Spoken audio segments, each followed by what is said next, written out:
شادی کے موقع پر لڑکا جب اپنی سسرال جاتا ہے تو اس کی جوان جوان سالیاں اس کا راستہ روک لیتی ہیں، جوان جوان سالیاں اس کے جوتے چرا لیتی ہیں، اور جب تک وہ جوتا کی چورائی نہ دے دے، وہ دروازے کی چھکائی نہ دے دے، تب تک وہ اپنی بیوی کو رخصت کر کے لے کے نہیں جا سکتا۔ میرے پیارے ساتھیوں، یہ سارے کام ہوتے ہیں اور شادی کے کارڈ پہ لکھا جاتا ہے نکاح مسنون۔ او لوگوں، اس نکاح کے اندر ہم نے کچھ بھی مسنون نہیں رکھا، اس نکاح کے اندر کوئی بھی کام ہم نے سنت کے مطابق نہیں رکھا، بس ایک کام سنت کے مطابق ہو رہا ہے، مولوی صاحب آتے ہیں نکاح پڑھاتے ہیں، بس یہی کام سنت کے مطابق ہو رہا ہے، باقی سر سے پیر تک نکاح کے اندر حرام کام ہو رہا ہے۔ کتنے لوگوں کی شادی میں ویڈیو ریکارڈنگ ہوتی ہے، باقاعدہ ویڈیو کیمرہ والا آتا ہے اور عورتوں کے اندر گھس گھس کر کے دلہن کا اور اس کے کمرے کا ویڈیو بناتا ہے، اور بعد میں بڑے شوق سے وہ ویڈیو بھی دیکھا جاتا ہے۔ میرے پیارے ساتھیوں، یا ایھا الذین آمنوا ادخلوا فی السلم کافہ، اے ایمان والو تم اسلام کے اندر پورے کے پورے داخل ہو جاؤ۔ اگر آپ پورے کے پورے مسلمان ہیں تو آپ شادی بیاہ میں بھی مسلمان بنیے، صرف نماز میں مسلمان بننے سے کام نہیں چلے گا، شادی بیاہ میں بھی آپ کو مسلمان بننا۔ اور یہ جہیز، اس جہیز نے تو آج جینا حرام کر دیا ہے سماج میں۔ آج کتنے غریب باپ کی بیٹیاں اپنی جوانی کو پار کر رہی ہیں، 30 اور 35 سال کی ہو گئی ہیں، اور کوئی وہ خوبصورت بھی ہیں، دیندار بھی ہیں، پڑھی لکھی بھی ہیں، مگر کوئی ان کا ہاتھ تھامنے کو تیار نہیں ہے، کیونکہ ان کا باپ اپنے ہونے والے داماد کو بائک نہیں دے سکتا، 2 لاکھ روپے کیش نہیں دے سکتا، اور جہیز نہیں دے سکتا۔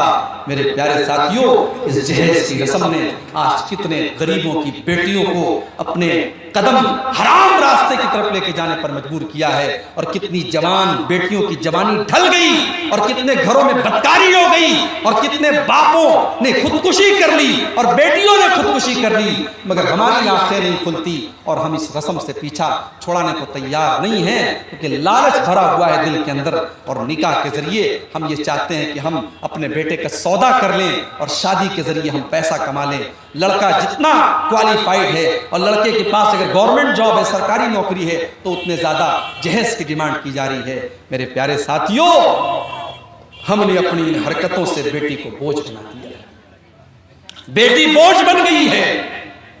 آج کسی کو 2 بیٹیاں ہوں اور تیسری بیٹی اس کو ہو جائے تو ہاسپٹل کی نرس بھی بڑا دھیرے سے آ کے کہتی ہے صاحب آپ کو بیٹی ہوئی، اس کو پتا ہے کہ اس کو کوئی خوشی نہیں ہوگی۔ ہاں، بیٹا اگر ہوا ہے تو ہاسپٹل کی نرس بھی آ کر کے کہے گی کہ ہمیں مٹھائی کھلائیے، ہمیں نذرانہ دیجئے، کیونکہ بیٹا ہوا ہے تو کما کے لائے گا، اور بیٹی ہوئی ہے تو اس کو جہیز دینا پڑے گا۔ ہم نے بیٹیوں کو بوجھ بنا دیا ہے۔ میرے پیارے ساتھی، اللہ کی قسم، اگر یہ بیٹیاں بوجھ ہوتی تو اللہ اپنے نبی کو 4 بیٹیاں دیتا۔ میرے نبی کو اللہ نے 4 بیٹیوں سے نوازا۔ سب سے بڑی بیٹی کا نام زینب تھا، ان کی شادی ابو العاص ابن ربیع سے ہوتی ہے۔ دوسرے نمبر کی بیٹی کا نام ام کلثوم ہے، ان کا نکاح حضرت عثمان غنی کے ساتھ ہوتا ہے۔ تیسری بیٹی کا نام رقیہ ہے، ان کا نکاح بھی حضرت عثمان غنی کے ساتھ ہوتا ہے۔ پہلے رقیہ کا نکاح ہوتا ہے، جب ان کا انتقال ہو جاتا ہے تب ام کلثوم کا نکاح ہوتا ہے۔ ایک آدمی کے نکاح میں 2 سگی بہنیں ایک ساتھ نہیں رہ سکتی۔ ہاں، ایک بہن کا انتقال ہو جائے تو وہ اپنی سالی سے شادی کر سکتا ہے، لیکن ایک ساتھ 2 بہنوں سے شادی کرنا اسلام میں حرام ہے۔ اور چوتھی بیٹی اللہ کے نبی کی جو سب سے چھوٹی اور سب سے لاڈلی بیٹی ہے، اس کا نکاح ہوتا ہے حضرت فاطمہ کے ساتھ۔ اگر بیٹیاں کلنک ہوتی اور بیٹیاں بوجھ ہوتی تو اللہ اپنے نبی کو 4 بیٹیاں نہ دیتا۔ میرے بھائیوں، اس جہیز کی رسم نے آج بیٹیوں کو بوجھ بنا دیا۔ آج ہمیں پورا مسلمان ہونے کی ضرورت ہے۔ آج ہمیں اپنے شادی بیاہ کے سسٹم کو بھی سدھارنے کی ضرورت ہے۔ آئیے پھر سے ہم اسی آیت کی طرف بڑھتے ہیں۔ قرآن کریم کے دوسرے پارے کی آیت ہے، یا ایھا الذین آمنوا ادخلوا فی السلم کافہ، اے ایمان والو تم اسلام کے اندر پورے کے پورے داخل ہو جاؤ۔ اخلاق کیسا ہے ہمارا؟ اخلاق کیسا ہے ہمارا؟ لوگوں کے ساتھ ہمارا ویوہار کیسا ہے؟ لوگوں کے ساتھ ہمارا سلوک کیسا ہے؟ نمازی تو ہیں ہم 5 ٹائم، مگر ہمارا پڑوسی ہم سے سے پریشان ہیں، گاؤں والے ہم سے پریشان ہیں، ہماری زبان سے پریشان ہیں۔ اگر آپ کا اخلاق اچھا نہیں ہے تو آپ کی نماز کل قیامت کے دن آپ کے منہ کے اوپر مار دی جائے گی۔ اللہ کے نبی فرماتے ہیں ما من شیء یوضع فی المیزان اثقل من حسن الخلق، قیامت کے دن انسان کے نام اعمال میں سب سے وزندار چیز اگر کوئی ہوگی تو اس کے اچھے اخلاق ہوں گے۔ ہمارے نبی کا اخلاق دیکھو، ہمارے نبی کا اخلاق دیکھو۔ آپ نے کبھی اپنی ذات کے لیے کسی سے بدلہ نہیں لیا، کسی سے انتقام نہیں لیا، اپنے خون کے دشمنوں کو بھی آپ نے معاف کر دیا۔ جب مکہ فتح ہوا اور آپ کے وہ دشمن جنہوں نے نماز کی حالت میں آپ کے اوپر گندگی ڈالی تھی، جنہوں نے آپ کو مکہ سے نکالا تھا، جنہوں نے آپ کو بہت طریقے کی تکلیفیں دی تھی، آج وہ سب کے سب لائن سے کھڑے ہیں۔ اللہ کے نبی پوچھتے ہیں بتاؤ تمہیں مجھ سے کیا امید ہے؟ سب کے سب سر جھکا کر کے کہتے ہیں اے محمد آپ تو شریف باپ کے شریف بیٹے ہیں، آپ سے اچھی امید ہے۔ اللہ کے نبی فرماتے ہیں جاؤ میں تم سے وہی بات کہتا ہوں جو یوسف علیہ السلام نے اپنے بھائیوں سے کہی تھی، لا تثریب علیکم اليوم، جاؤ محمد الرسول اللہ کسی سے بدلہ نہیں لیں گے، اذهبوا انتم الطلقاء، جاؤ تم سب کے سب آزاد ہو۔ یہ اخلاق اپنے اندر پیدا کرو میرے بھائی۔ آج ہمارے ملک کے حالات بھی بدل رہے ہیں، نفرت کی ہوائیں بڑی تیزی سے چل رہی ہیں۔ آپ کے بہار کی سرزمین پر ابھی حالات اچھے ہیں، بہتر ہیں، مگر دوسرے علاقوں کے حالات بہت زیادہ برے ہو رہے ہیں۔ مگر میں سمجھتا ہوں کہ نفرت کی اس آندھی کو بھی ہم روک سکتے ہیں۔ ہمارا فارمولہ وہی ہے جو ہمارے نبی کا فارمولہ تھا، اور وہ فارمولہ کیا تھا؟ ادفع باللتی ہی احسن فاذا الذی بینک وبینہ عداوۃ کانہ ولی حمیم، برائی کا بدلہ بھلائی سے دو، تمہارا کٹر دشمن بھی تمہارا جگری دوست بن جائے گا۔ میرے نبی کا حال یہ تھا کہ ظالم سے لیا ظلم کا بدلہ نہ کسی وقت، ظالم سے لیا ظلم کا بدلہ نہ کسی وقت، مارا بھی تو اخلاق کی تلوار سے مارا۔ میرے نبی نے اپنے دشمنوں سے بھی بدلہ نہیں لیا، میرے نبی نے اپنے خون کے دشمنوں کو بھی معاف کر دیا۔ اپنے اخلاق کو بہتر بناؤ میرے پیارے ساتھیوں، اور جب بات اخلاق کی آئی ہے تو سب سے پہلے آپ کے اخلاق آپ کی بیوی کے ساتھ کیسے ہیں، آپ کے پریوار کے ساتھ کیسے ہیں، آپ کے بچوں کے ساتھ کیسے ہیں۔ آج تو حالات یہ ہیں کہ آدمی جب صبح سویا رہتا ہے تو بچہ اسکول جاتا ہے، اور جب رات کو گھر آتا ہے تو بچہ سو چکا ہوتا ہے۔ آج ماں باپ کے پاس اپنے بچوں کے لیے ٹائم نہیں ہے، ماں الگ موبائل میں لگی ہے، باپ الگ موبائل میں لگا ہے، اور بچے الگ موبائل میں لگے ہیں۔ اپنے بچوں کی تربیت کے لیے ٹائم نکالو میرے بھائی۔ مہاراشٹر کے اندر ایک جگہ ہے شولہ پور، ایک مرتبہ شولہ پور میں ایک پروگرام میں گیا، ایک صاحب کے گھر میں گیا، بڑے اچھے آدمی تھے، نیک آدمی تھے۔ انہوں نے کہا مولوی صاحب میں رات میں جب سوتا ہوں تو سورہ ملک پڑھ کے ضرور سوتا ہوں۔ اللہ کے نبی کی حدیث ہے کہ جو رات کو سورہ ملک پڑھ کر کے سوئے گا اللہ اس کو عذاب قبر سے بچائے۔ انہوں نے کہا مولوی صاحب میں سورہ ملک پڑھ کر کے سوتا ہوں، اور جب میں سورہ ملک پڑھتا ہوں تو میرا 4 سال کا پوتا جو میرے بغل میں سوتا ہے وہ اپنے دادا کے منہ سے سورہ ملک سنتا ہے، اور میرا پوتا سورہ ملک سن کر کے پوری سورہ ملک یاد کر چکا ہے۔ اور 4 سال کے ان کے پوتے سے جب میں نے پوچھا تو اس نے پھر پر پوری سورہ ملک پڑھ کے اس نے مجھ کو سنا دی۔ سورہ ملک اچھی خاصی لمبی سورت ہے، 2-2.5 صفحے کی سورت ہے، اور بڑے بڑے لوگوں کو یاد نہیں ہوتی، 4 سال کے بچے کو یاد ہے۔ کیوں؟ کیونکہ اس نے اپنے دادا کو پڑھتے ہوئے دیکھا ہے۔ میرے بھائیوں، بچے آپ کی بات میں دیکھتے ہیں، آپ کا عمل پہلے دیکھتے ہیں۔ بچہ جب آپ کو گالی دیتے ہوئے دیکھتا ہے، بچہ جب آپ کو گٹھا کھاتے ہوئے دیکھتا ہے، بچہ جب آپ کو سگریٹ پیتے ہوئے دیکھتا ہے، بچہ جب آپ کو غلط کام کرتے ہوئے دیکھتا ہے، بچہ آپ سے سیکھتا ہے۔ اپنے بچوں کی تربیت پر بھی آپ دھیان دیجئے۔ عربی کا ایک شاعر کہتا ہے لَيْسَ الْيَتِيمُ مَنِ انْتَهَى أَبَوَاهُ مِنْ حَمْلِ الْحَيَاةِ وَخَلَّفَاهُ ذَلِيلًا، یتیم وہ نہیں ہے جس کے ماں باپ اس کو دنیا سے چھوڑ کے چلے جائیں، یتیم وہ بچہ نہیں ہے جس کی ماں کا انتقال ہو جائے، جس کے باپ کا انتقال ہو جائے۔ ان الیتیم هو الذی تلقى له امن تخلت اوبا مشغولا، کہتا ہے کہ یتیم تو وہ ہے جس کی ماں کے پاس اس کے لیے سمے نہ ہو اور جس کے باپ کے پاس اس کے لیے ٹائم نہ ہو۔ باپ اتنا بزی ہو کہ بچے کو ٹائم نہ دے سکے اور ماں اتنی بزی ہو کہ بچے کو ٹائم نہ دے سکے، وہ بچہ یتیم ہے، وہ بچہ یتیم ہے۔ میرے پیارے ساتھیوں، آپ کا اخلاق سماج کے ساتھ کیسا ہے یہ بعد میں دیکھا جائے گا، آپ کے پریوار کے ساتھ کیسا ہے یہ پہلے دیکھا جائے گا۔ اسی لیے اللہ کے نبی فرماتے ہیں خیرکم خیرکم لأہلہ وانا خیرکم لأہلی، تم میں سب سے بہترین انسان وہ ہے جو اپنے پریوار کے لیے بہتر ہو اور میں بھی تمہیں اپنے پریوار کے لیے سب سے بہتر ہوں۔ اللہ کے نبی اپنی بیویوں سے ہنسی مذاق بھی کرتے تھے۔ سفر میں آپ جا رہے ہیں، آپ کی عادت تھی آپ سفر میں قرآن اندازی کرتے تھے، جس بیوی کا نام آتا تھا اس بیوی کو سفر میں لے کر کے جاتے تھے۔ اما عائشہ کو لے کر کے آپ سفر میں جا رہے ہیں، راستے میں آپ نے صحابہ سے کہا کہ تم لوگ تھوڑا آگے بڑھ جاؤ۔ جب صحابہ آگے بڑھ گئے تھوڑا سناٹا ہو گیا۔ اللہ کے نبی نے حضرت عائشہ سے کہا اے عائشہ تعالی اسابقکی، اے عائشہ آ جاؤ ہم دونوں دوڑ کا مقابلہ کرتے ہیں، ہم دونوں ریس کرتے ہیں، دیکھتے ہیں کہ کون آگے بڑھتا ہے کون پیچھے رہ جاتا ہے۔ اس سے ایک سبق یہ بھی ملا کہ جب بیوی کے ساتھ آپ رومانس کریں تو اکیلے میں کریں، بیوی کے ساتھ ہنسی مذاق کریں تو اکیلے میں کریں، بیوی کے ساتھ ہنسی مذاق اور رومانس یہ پبلک پلیس پہ نہیں کیا جاتا، اکیلے میں کیا جاتا۔ صحابہ جب آگے نکل گئے اور سناٹا ہو گیا، اللہ کے نبی نے کہا عائشہ چلو ہم دونوں دوڑ کا مقابلہ کرتے ہیں۔ اللہ کے نبی دوڑنے لگے، اما عائشہ بھی دوڑنے لگی۔ اما عائشہ فرماتی ہے میری نئی نئی شادی ہوئی تھی، میرا بدن ہلکا تھا، میں دبلی پتلی تھی، میں جب دوڑنے لگی تو میں آگے نکل گئی اور اللہ کے نبی مجھ سے پیچھے رہ گئے۔ میں زور زور سے ہنسنے لگی اور اللہ کے نبی کو میں چڑھانے لگی کہ دیکھیے میں تو آپ سے آگے نکل گئی۔ اللہ کے پیارے نبی خاموش ہو گئے، کچھ نہیں کہا آپ نے، کچھ نہیں کہا آپ نے، کوئی بات نہیں، ٹھیک ہے۔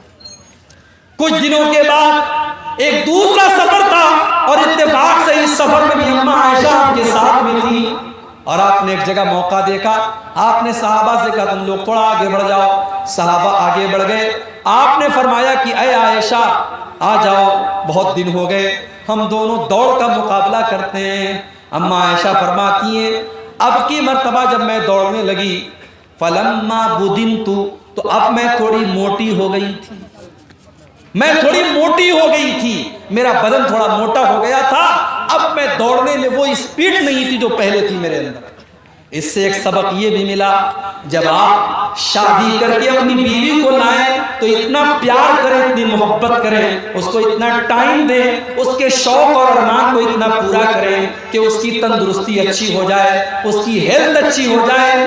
یہ کوئی اچھی بات نہیں ہے کہ آپ اپنی بیوی کو شادی کر کے لائیں اور اتنا کھٹا دیں کہ بیچاری کا وزن اور گھٹ جائے۔ نہیں، اس کو اتنی محبت دو، اتنا پیار دو کہ اس کا وزن بڑھ جائے اور اس کے جو ہے اس کو اور خوشحالی اس کو نصیب ہو۔ اللہ کے نبی نے حضرت عائشہ کو اتنی محبت دی اور اتنا خوش رکھا کہ وہ کہتی ہے میں موٹی ہو گئی تھی اور اب کی مرتبہ جب میں دوڑنے لگی تو اس مرتبہ اللہ کے نبی آگے بڑھ گئے اور میں پیچھے رہ گئی۔ اللہ کے نبی مسکرانے لگے اور آپ نے فرمایا ہاذی بتلکا، اے عائشہ آج میں نے اس دن کا بدلہ لے لیا، اس دن تم آگے نکل گئی، آج میں آگے نکل گیا۔ یہ تھی اللہ کے نبی کی میریٹل لائف، آپ کی ویواہک زندگی، آپ کی شادی شدہ زندگی۔ آپ ایک اچھے شوہر بھی تھے میرے پیارے ساتھیوں۔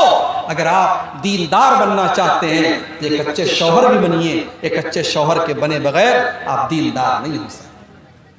ایسا نہیں ہے، اللہ کے نبی اپنی بیویوں سے ناراض بھی ہوتے تھے۔ اما عائشہ کہنے لگی، ایک مرتبہ اللہ کے نبی اما عائشہ سے کہنے لگے کہ اے عائشہ مجھے پتہ چل جاتا ہے تم کب مجھ سے خوش ہوتی ہو اور تم کب مجھ سے ناراض ہوتی ہو۔ کہا ہے اللہ کے نبی کیسے پتہ چل جاتا ہے آپ کو؟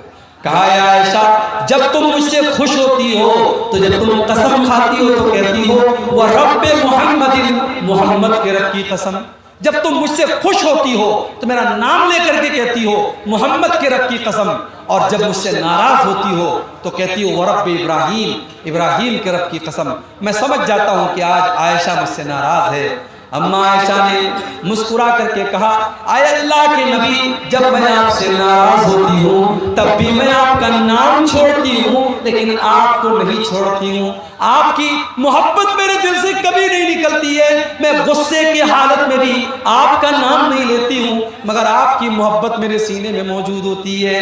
میرے پیارے ساتھیوں، یہ رشتہ تھا اللہ کے نبی کا اپنی بیویوں کے ساتھ۔ اسی لیے جب اللہ کے نبی سے پوچھا گیا ما حق زوجتی احدنا علی، اے اللہ کے نبی بیوی کا حق ہمارے اوپر کیا ہے؟ آج کوئی پوچھتا ہے؟ آج لوگ میرے پاس آ کے کہتے ہیں مولوی صاحب ہماری بیوی یہ نہیں کرتی، ہماری بیوی وہ نہیں کرتی۔ ذرا آپ شوہر کے حقوق پر تقریر کر دیجئے۔ آج ایسے شوہر تو ملیں گے جو اپنے حقوق کے بارے میں پوچھیں گے، مگر یہاں بیوی کا حق کیا ہے ہمارے اوپر؟ یہ آ کر کے پوچھا صحابی نے، اے اللہ کے نبی بیوی کا حق ہمارے اوپر کیا ہے، ذرا آپ بتا دیجئے۔ اللہ کے نبی نے فرمایا ان تطعمها اذا طعمت وتكسوها اذا اكتسيت ولا تضرب الوجه ولا تقبح ولا تهجر الا في البيت۔ آپ نے فرمایا بیوی کا حق یہ ہے کہ جو تم کھاؤ اپنی بیوی کو کھلاؤ، اچھا کھا رہے ہو تو بیوی کو اچھا کھلاؤ۔ یہ نہیں ہونا چاہیے کہ بیوی تو بیچاری گھر میں دال کھا رہی ہے، ساگ سبزی کھا رہی ہے اور تم باہر ماس مچھلی کھا رہے ہو۔ نہیں، جو تم کھا رہے ہو اپنی بیوی کو کھلاؤ۔ وَتَقْسُوهَا إِذَا اكْتَسَيْتَ، اور جیسا تم کپڑا پہنو اپنی بیوی کو بھی تم پہناؤ۔ جس معیار کا اور جس اسٹینڈرڈ کا کپڑا تم پہن رہے ہو اسی معیار کا اپنی بیوی کو پہناؤ۔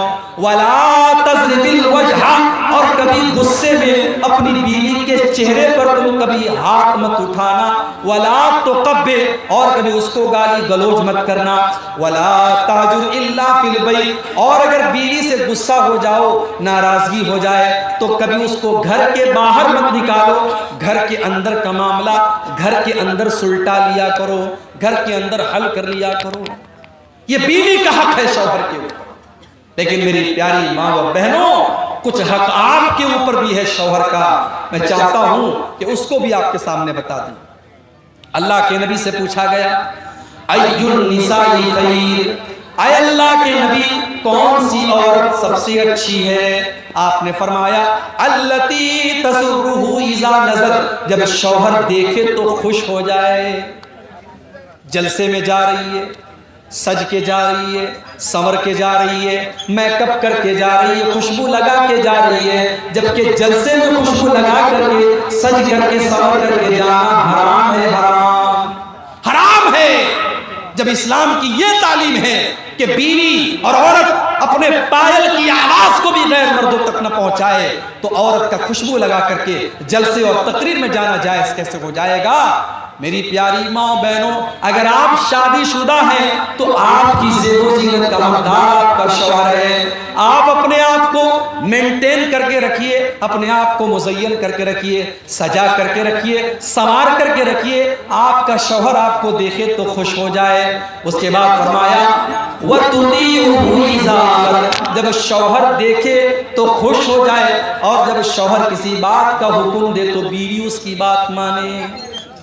آج کل کی بیویاں منواتی زیادہ ہیں اور مانتی کم ہیں۔ وہ لطیفہ آپ نے سنا ہے نا، ایک آدمی گیا اور دیکھا کہ مسجد میں تہجد کی نماز ایک آدمی پڑھ رہا۔ اس نے کہا بھائی صاحب آپ نے تہجد کی نماز آپ پڑھ رہے ہیں مسجد میں، کیسے آپ کی نیند کیسے کھلتی ہے؟ کہا کہ بھائی صاحب میں نے دوسری شادی کر لی، میری ایک شادی ہوئی تھی، میں نے دوسری شادی کر لی ہے، اور اس لیے میں تہجد کی نماز میں مسجد میں حاضر رہتا ہوں اور ڈیلی میں مسجد میں آ کر کے تہجد پڑھتا ہوں۔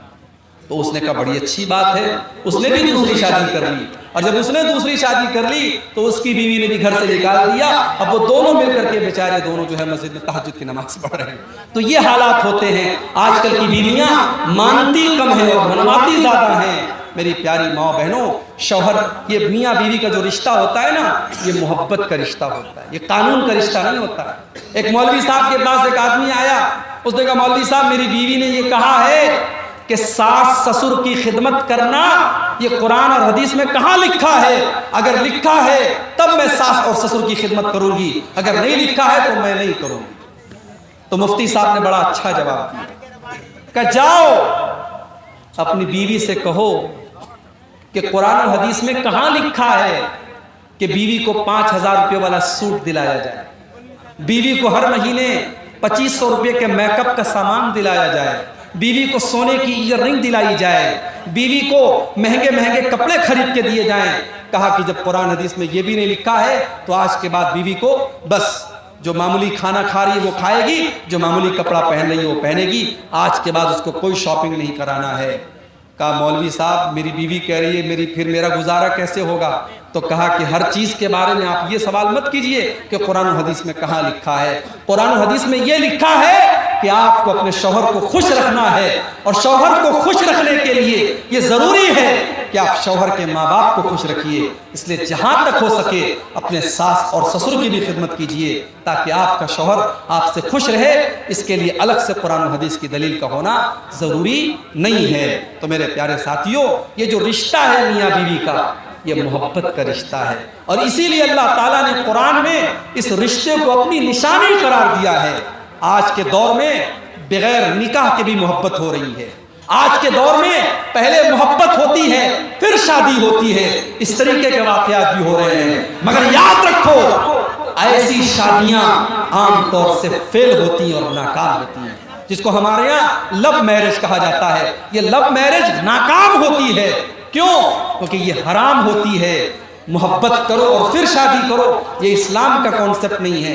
اسلام کا کانسیپٹ ہے شادی کرو پھر محبت کرو، اور جب شادی کرنے کے بعد ایک انسان ایک عورت کو اپنے گھر میں لاتا ہے تو اللہ تعالیٰ نے فرمایا وَمِنْ آيَاتِهِ أَنْ خَلَقَ لَكُم مِّنْ أَنفُسِكُمْ أَزْوَاجًا لِتَسْكُنُوا إِلَيْهَا وَجَعَلَ بَيْنَكُم مَّوَدَّةً وَرَحْمَةً۔ میرے بندو، ہماری بہت بڑی نشانی یہ بھی ہے کہ ہم نے تمہارے لیے تمہاری بیویوں کو بنایا، تمہاری پتنیوں کو بنایا، اور ہم نے پتی پتنی کے بیچ میں، ہم نے میاں بیوی کے بیچ میں محبت رکھ دی اور رحمت رکھ دی۔ علماء کہتے ہیں محبت کا تعلق جوانی سے ہے اور رحمت کا تعلق بڑھاپے سے۔ ایک عمر ایسی آتی ہے کہ مرد بھی بوڑھا ہو گیا، عورت بھی بوڑھی ہو گئی، اب نہ مرد کے اندر کوئی طاقت بچی ہے، نہ عورت کے اندر کوئی اٹریکشن بچا ہے۔ اب محبت تو نہیں ہے لیکن رحمت ہے۔ بوڑھے کو بڑھیا کے ذریعے اور بڑھیا کو بوڑھے کے ذریعے بڑی طاقت ملتی ہے، وہ دونوں ایک دوسرے کے لیے رحمت ہوتے ہیں۔ اسی لیے بڑھاپے میں اگر کوئی کسی کا جوڑا ختم ہو جائے، کسی کی بیوی کا انتقال ہو جائے تو اس کو بڑی تکلیف ہوتی ہے۔ تو اللہ نے کہا کہ اس رشتے میں ہم نے محبت بھی پیدا کی ہے اور رحمت بھی پیدا کی ہے، اور ہم نے تمہاری بیویوں کو اس لیے بنایا ہے تاکہ تم ان سے سکون حاصل کرو۔ تو میاں بیوی کے رشتے کو اللہ نے سکون کا ذریعہ بنایا ہے، اس لیے شوہر کو بیوی کے ذریعے سکون ملے اور بیوی کو شوہر کے ذریعے سکون ملے۔ اسی لیے اللہ نے قرآن میں فرمایا ہن لباس لکم وانتم لباس لہن، شوہر اپنی بیوی کے لیے لباس ہے اور بیوی اپنے شوہر کے لیے لباس ہے۔ یہ شیروانی میں نے پہنی ہے، دسمبر کا مہینہ ہے اس لیے شیروانی پہنی ہے، اگر یہ جلسہ مارچ اور اپریل میں ہوتا تو شاید میں شیروانی نہ پہنتا۔ آدمی موسم کے حساب سے کپڑے پہنتا ہے۔ مرد عورت کے لیے لباس ہے، عورت مرد کے لیے لباس ہے۔ کیا مطلب یہ ہے کہ بیوی شوہر کو زمانے کی مصیبتوں سے بچاتی ہے، زمانے کے فطروں سے بچاتی ہے۔ جس کی شادی ہو جاتی ہے اس کی نظریں محفوظ ہو جاتی ہیں، اس کی شرمگاہ محفوظ ہو جاتی ہے، اور شوہر اپنی بیوی کو زمانے کی نظروں سے بچاتا ہے۔ دونوں ایک دوسرے کے لیے لباس ہیں۔ تو میرے بھائیوں، اس رشتے کو محبت سے حل کیجئے، ایک اچھے شوہر بنیے، اور اپنی ماں اور بہنوں سے کہوں گا اگر آپ کی شادی ہوئی ہے تو ایک اچھی بیوی بنیے، اگر آپ کے بچے ہیں تو ایک اچھی ماں بنیے۔ اور پھر سے میں ریپیٹ کرتا ہوں اسی آیت کو جو میں نے خطبے کے شروع میں پڑھی تھی، یا ایھا الذین آمنوا ادخلوا فی السلم کافہ، اے ایمان والو اسلام کے اندر پورے کے پورے داخل ہو جاؤ۔ اب ایک آخری بات بیان کر کے بات ختم کروں گا۔ ہمارے اس دور میں ایک بہت بڑی مصیبت یہ بھی آئی ہے کہ آج کل انٹرنیٹ پر بہت سارے ایسے ایپ آ رہے ہیں جس میں ہمارا نوجوان انٹرنیٹ پر آن لائن جوا کھیل رہا ہے۔ کوئی لوڈو کے ذریعے جوا کھیل رہا ہے، کوئی کسی ایپ کے ذریعے جوا کھیل رہا ہے، کوئی سٹا لگا رہا ہے، یہ تمام کے تمام طریقے جو آن لائن طریقے ہیں پیسہ کمانے کے، یہ حرام ہے، اور یہ جوا اور سٹے کی یہ ماڈرن شکلیں ہیں۔ میں اپنے نوجوان ساتھیوں سے کہوں گا، حلال کے ذریعے پیسہ کماؤ، اللہ بہت برکت دے گا۔ حلال روزی کمانے کے بہت سارے راستے ہیں، آپ کو حرام راستہ اپنانے کی ضرورت نہیں ہے میرے بھائی۔ اللہ کے نبی نے فرمایا، یاتی علی الناس زمان لا یبال المرء من این اخذ المال، ایک زمانہ ایسا آنے والا ہے جب انسان پرواہ نہیں کرے گا کہ مال حلال طریقے سے کما رہا ہے یا حرام طریقے سے کما رہا ہے۔ 4 دن کی زندگی ہے میرے بھائی، حرام کمائی کھا کر کے اور اپنے بچوں کو کھلا کر کے اپنی آخرت کو تباہ مت کیجئے۔ کم کھائیے لیکن حلال کھائیے۔ حلال کی سوکھی روٹی حرام کے مرغ سے اور حرام کی مرغن غذاؤں سے بہتر ہے۔ میرے پیارے ساتھیوں، صحابہ کرام کو آپ دیکھیے، اللہ کے نبی کو دیکھیے، کتنی احتیاط کرتے تھے۔